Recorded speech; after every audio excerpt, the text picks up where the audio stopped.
கழகத்தினுடைய தலைவர் தளபதி அவர்களுடைய பிறந்த நாளையும் உலக தொழிலாளர்களின் பாட்டாளி தினமான மே நாள் கருத்தரங்கத்தை தலைமையேற்று நடத்தி கொண்டிருக்கின்ற அன்பிற்குரிய நடராஜன் அவர்களே,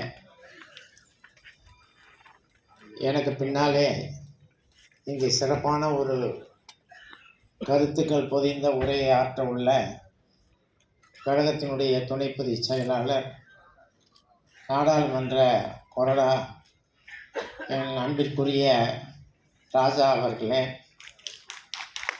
மற்றும் மேடையில் வீட்டிருக்கக்கூடிய நிர்வாகிகளே, எதிரே அமர்ந்திருக்கக்கூடிய எண்ணரும் சகோதரர்களே, உங்கள் அனைவருக்கும் வணக்கம். நாம் நீண்ட நேரம் நின்று கொண்டு என்னால் பேச முடியாது.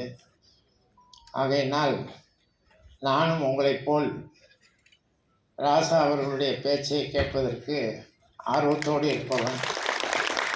அதை பயன்படுத்தி அவர்களுக்கு ஒரு வேண்டுகோள், இந்த அரங்கம் 7 மணி வரை நாங்கள் அனுமதி பெற்றிருக்கின்றோம். எனவே நீங்கள் இந்த தொழிலாளர்களுக்கான ஒரு நீண்ட கருத்துக்களை எடுத்து வைக்க வேண்டும் என்று கேட்டுக்கொள்கிறோம்.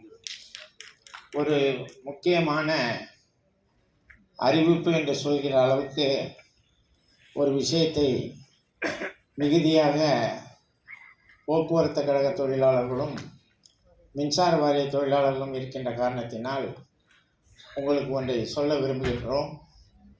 1/4/2003 பிறகு பணியில்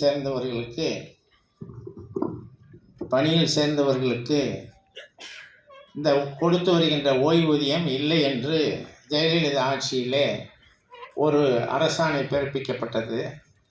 அந்த அரசாணையை எதிர்த்து அப்பொழுது நாம் குரல் கொடுத்தோம். ஆனால் அவர் செவி மடுக்கவில்லை. அதை எதிர்த்து நீதிமன்றத்திலே வழக்கு தொடர்ந்தோம். அந்த வழக்கு 16 ஆண்டுகளுக்கு பிறகு இப்பொழுது வந்திருக்கின்றது. இப்போ வந்த பிறகு நம்முடைய வழக்கறிஞரை வைத்து அந்த வழக்கை நடத்துமாறு கேட்டுக்கொண்டேன். அவர் அதை பார்த்து, இதை வழக்கு உரைத்திருப்பவர் நம்முடைய சண்முகம் அல்லவா வழக்குரைத்திறார், அவர் வழக்கை நடத்துவாரா என்று கேட்டிருக்கின்றார். நானும் சொல்லியிருக்கின்றேன், நிச்சயம் வழக்கை நடத்துவோம், உங்கள் அனைவருக்கும் அந்த ஓய்வூதியத்தை பெற்றுத் தருவோம் என்பதை உங்கள் மனத்திலே கொண்டு இந்த நல்ல நிகழ்ச்சியில் தளபதி அவர்களை பற்றி பேச வேண்டும் என்று சொன்னால், அவரை நான் சிறு வயதிலிருந்து அறிவேன். பல காலம் கழக தலைவருடைய தவப்புதல்வனாக அறிந்திருந்தோம். அதன் பிறகு அவர் கழகத்தினுடைய நடவடிக்கைகளில் ஈடுபாடு கொண்ட பிறகு ஒரு சக கழக தொண்டராக பார்த்திருக்கின்றோம்.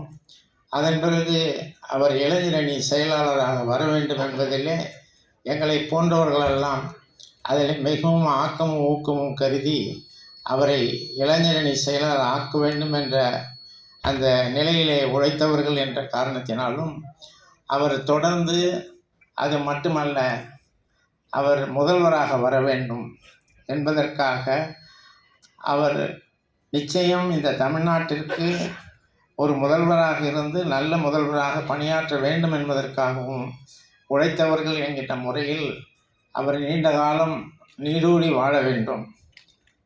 இதைப்போல திராவிட மாடல் அரசை அவர் இந்த 5 ஆண்டுகளுக்கு மட்டுமல்ல, பல 5 ஆண்டுகளுக்கு இருந்து நடத்தி இந்த தமிழ் மக்களுக்கு நல்ல பல அரும் சாதனைகளை படைக்க வேண்டும் என்று இந்த கூட்டத்தின் வாயிலாக கேட்டுக்கொண்டு, மே தினத்தை பற்றி சொல்ல வேண்டும் என்று சொன்னால், மே தினத்தினுடைய முக்கிய கொள்கை கோட்பாடு என்னவென்றால், அதுதான் ஒற்றுமை. ஒற்றுமை எப்பொழுது இருக்கின்றதோ அப்பொழுது அனைத்தையும் சாதிக்கிறதுக்கு வாய்ப்பு உண்டு.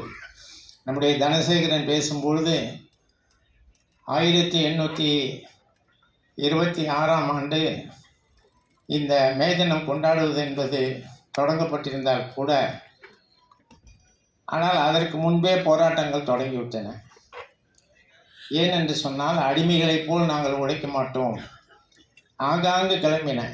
ஆனால் அந்த போராட்டங்கள் அனைத்தும் ஒருங்கிணைந்து சிகாகோவிலே நடைபெற்ற மாபெரும் போராட்டம் அதிலே உடல் உறுப்புகளை இழந்தவர்கள், உயிரிழந்தவர்கள் அந்த இரத்தத்திலே தான் போட்டிருந்த துணியை கழற்றி அதிலே துவைத்து உயர்த்திய செங்கொடி தான் மே தினமாக இன்று உருவாக்கி இருக்கின்றது.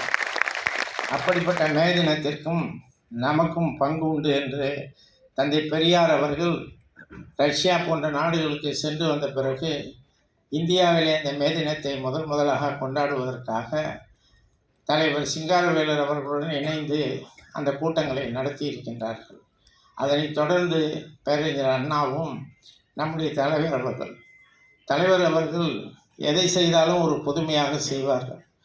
இங்கே அமர்ந்திருக்கிறீர்களே உங்கள் அனைவரையும் சற்றொப்ப ஒரு 30 ஆண்டுகளுக்கு முன் நீங்கள் நினைத்து பாருங்கள். நீங்கள் யாராக இருந்தீர்கள்?